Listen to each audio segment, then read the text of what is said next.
The scream was still lodged in his throat. A ghost of a scream from 10 years in the future. A sound torn from him as he bled out on the cracked linoleum of a looted pharmacy, a rusty shard of metal in his gut. Alex Miller died in the year 2034. He awoke in the year 2024. He opened his eyes not to the water-stained ceiling of a Chicago ruin, but to the familiar plaster of his own bedroom. The sunlight, a real and warm thing, not a hazy, dust-filtered glow, streamed through the blinds. He smelled coffee brewing. He heard the distant, rhythmic rumble of a garbage truck, a sound he hadn't heard in a decade. A symphony. He sat bolt upright, his heart hammering against his ribs, not with fear, but with a dizzying, impossible vertigo. The sheets were clean. His body didn't ache. There were no scars on his hands from fighting over a can of expired peaches. He looked at his hands. They were soft, an architect's hands, not the gnarled, calloused claws of a scavenger. Sarah walked into the room, a mug in her hand. His wife. She was beautiful, not the gaunt, hollow-eyed memory he had clutched in the dark for so long. Her hair was washed. Her clothes were clean. She was alive. "You're up early," she said, her voice a melody that broke him. Tears streamed down his face, silent, hot rivers of disbelief and grief, and a hope so fierce it was agonizing. "Alex, honey, what's wrong?" She rushed to his side, her brow furrowed with concern. He couldn't speak. He just pulled her to him, burying his face in her hair, inhaling the scent of her shampoo, a scent of a world that was still whole. He was home. He was back, and he was terrified. He pulled away and looked at the phone on his nightstand. Tuesday, October 15th, 2024. 7 days. He had 7 days before the world ended. The news reports would start tomorrow. Small dismissible articles on the BBC and CNN international feeds. A strange rapid-onset neurological disorder in a remote village in Southeast Asia. A prion disease, they'd eventually call it. A misfolded protein that turned the human brain to sponge. They called it the rot. There was no cure. Its vector was horrifyingly efficient. It lived in water, in soil, in the air. The world had no idea it was already on a death sentence. But he did. He stood up, the ghosts of the future screaming at him to move. "Sarah, listen to me," he said, his voice raw. "I need you to trust me, no questions, not yet, just trust me." The look in his eyes, a haunted, ancient look that didn't belong in his 38-year-old face, stopped her questions. She just nodded. The plan exploded in his mind, fully formed, a blueprint forged in 10 years of brutal survival. First, money. He spent the next hour online. He liquidated his 401k, taking the massive tax hit without a second thought. He emptied their joint savings account.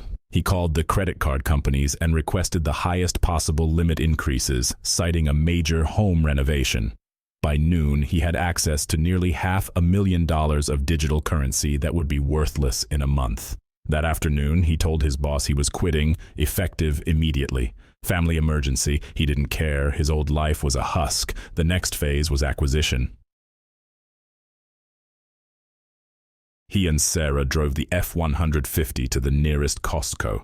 Pushing the oversized cart through the brightly lit aisles was a surreal experience. People ambled along, complaining about prices, sampling sausages. They were ghosts, the walking dead. They just didn't know it yet.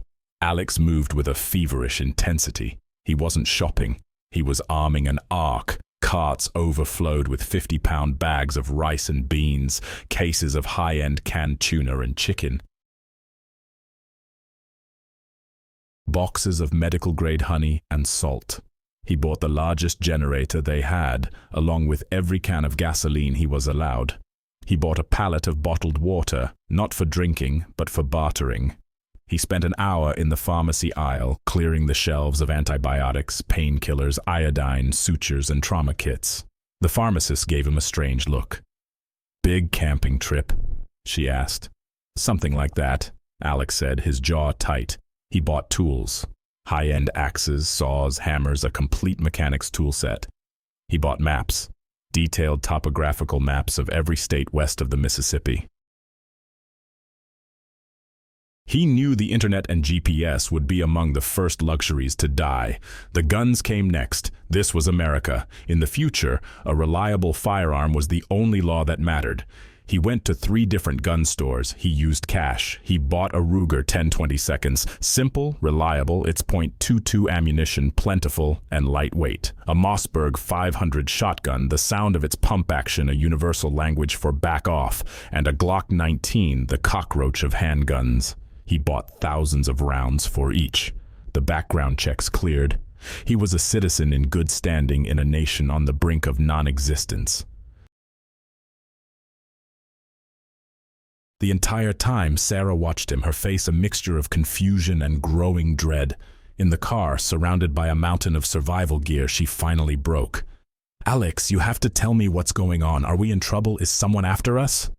He pulled the truck over. He looked at his wife, the woman he had watched die of a simple infection in the ruins of a Denver suburb, and knew he couldn't tell her the truth. She would think he was insane. She might leave. He couldn't risk it. "I had a wake-up call," he lied, the words tasting like ash. "The economy, the state of the world, it's all fragile, Sarah, more than anyone knows. I want us to be safe. I found a place, a cabin in the Colorado Rockies. Isolated, self-sufficient. We can go there just for a while, a long vacation. I can work remotely." It was a weak lie, but it was all he had. "You emptied our retirement for a vacation?" she asked, her voice trembling. "I emptied it for us," he said, meeting her gaze. "For Maya. Trust me, please. In 1 week, none of this will matter." He drove to their daughter's school. Maya, 8 years old, ran out to the truck, her backpack bouncing. Seeing her, alive and whole, a child with a future, was like a physical blow. In his memory, she was a small, crudely carved wooden cross on a hillside. He hugged her so tightly she grunted. That night, he didn't sleep. He sat at the computer, a tangle of hard drives connected to it. He downloaded everything, the entirety of Wikipedia, medical textbooks, engineering manuals, agricultural guides, military survival field manuals. He downloaded movies, music, and books, terabytes of culture that would become more valuable than gold. He was building a library for the end of the world. The first reports hit the news the next morning, just as he knew they would. A small headline on the BBC's website. "Mysterious illness in rural Borneo." Sarah pointed it out over breakfast. "Scary," she said. Alex just nodded, his face a grim mask. The clock was ticking. They packed the truck. He was ruthless. He packed tools, supplies, weapons, and the hard drives. He allowed Sarah and Maya 1 box each for personal items, family photos, a favorite book, a stuffed animal. Everything else was left behind. The house they had built, the life they had made, was already a museum of a dead civilization.